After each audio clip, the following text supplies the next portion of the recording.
This completely general act that is identical for people of all strata is experienced, at the same time at least for the woman, as an extremely personal and intimate one. This anomaly may be understood on the basis of the opinion that women as a whole are more deeply rooted in the species type than are men, who are more greatly differentiated and more specifically individualized. It would follow from this view that the species and the personal elements coincide more readily in women. If, in fact, women are more closely and more deeply rooted in the dark primitive forces of nature than are men, then their most essential and personal qualities must also be rooted in those natural, universal functions that guarantee the uniformity of the genus.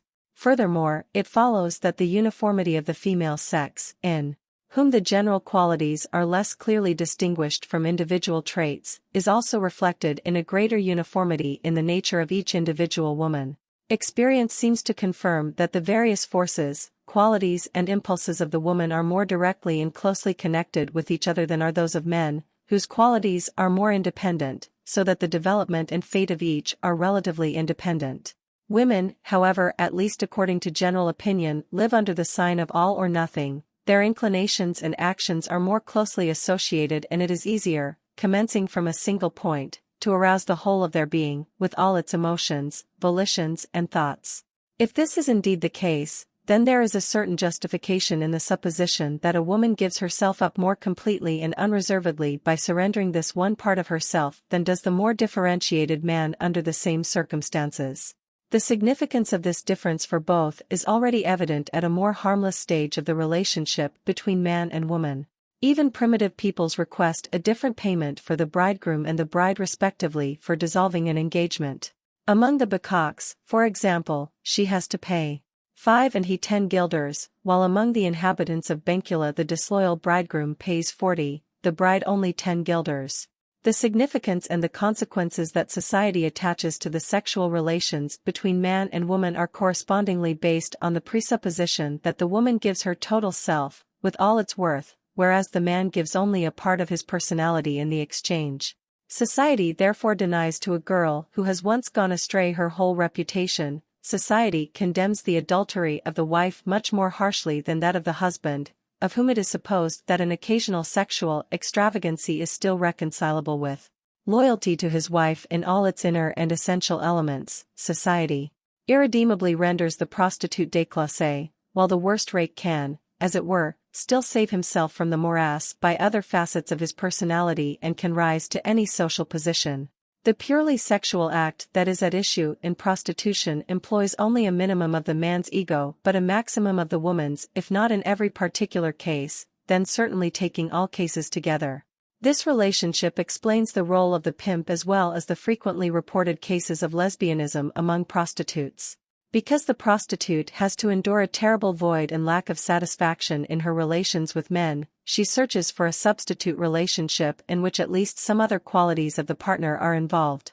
Neither the notion that the sexual act is something universal and impersonal, nor the fact that, on the face of it, men and women are equally involved in it changes this relationship in which the stake of the woman is infinitely more personal, more essential, encompassing more of her ego than that of the man and for which, therefore, a money equivalent is most unsuitable and inadequate, the giving and taking of which means the extreme abasement of the female personality.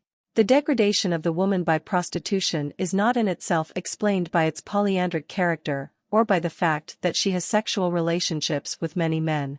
Genuine polyandry often gives a decisive superiority to the woman as, for instance, among the relatively high-caste Nayars in India.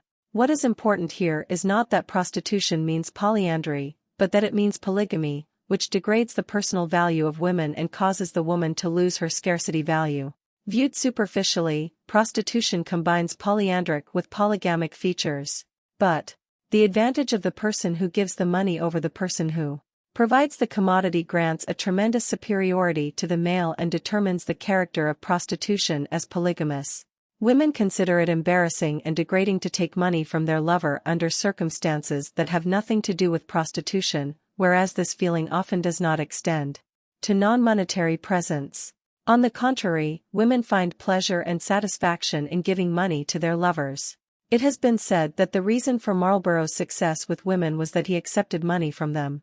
The superiority of whoever gives over whoever takes money, which in the case of prostitution has brought about the most terrible social distance, gives to the woman in these contrary instances the satisfaction of imposing dependency upon those whom she would otherwise consider her superiors. But we are confronted with the remarkable fact that in many primitive cultures prostitution is not considered to be humiliating or socially degrading. For instance, it is reported that in ancient Asia the girls of all classes prostituted themselves in order to obtain a dowry or an offering for the temple, and we hear of the same custom being practiced for reasons of marriage among certain African tribes. The girls, often including the prince's daughter, do not lose their reputation in the eyes of the public, nor is there subsequently any prejudice against them in their later married life. This profound difference from our own feelings indicates that the two factors, women's sexual honor and money, are basically related in a different way. Prostitution in our culture is characterized by an unbridgeable gulf, by the total incommensurability of these two values, but under circumstances that develop a different view of prostitution, they must be closer to each other. This is similar to the results of the development of wergild, the money atonement for homicide. The rising value of human life and the declining value of money conspired to render wergild impossible.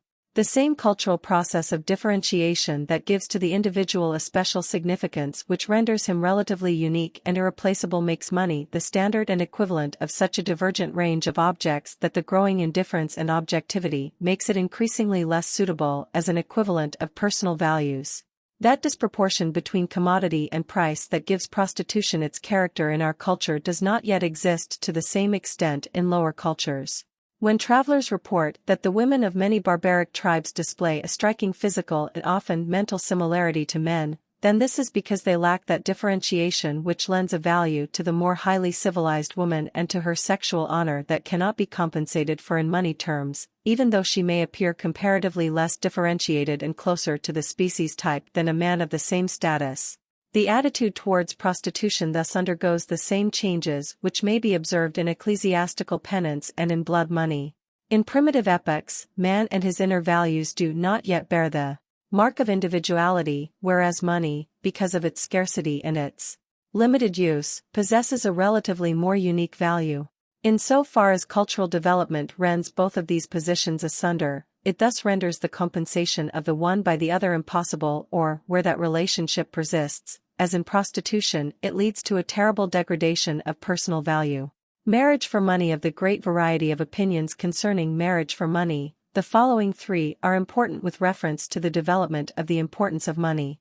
Marriages based exclusively upon economic motives have not only existed in all periods and at all stages of development, but are particularly common among primitive groups and conditions where they do not cause any offense at all. The disparagement of personal dignity that nowadays arises in every marriage that is not based on personal affection, so that a sense of decency requires the concealment of economic motives, does not exist in simpler cultures. The reason for this development is that increasing individualization makes it increasingly contradictory and discreditable to enter into purely individual relationships for other than purely individual reasons. For nowadays the choice of a partner in marriage is no longer determined by social motives, though regard for the offspring may be considered to be such a motive, but rather pertains to the personal and inner-directed part of the relationship, in so far as society does not insist upon the couple's equal social status, a condition, however, that provides a great deal of latitude and only rarely leads to conflicts between individual and social interests.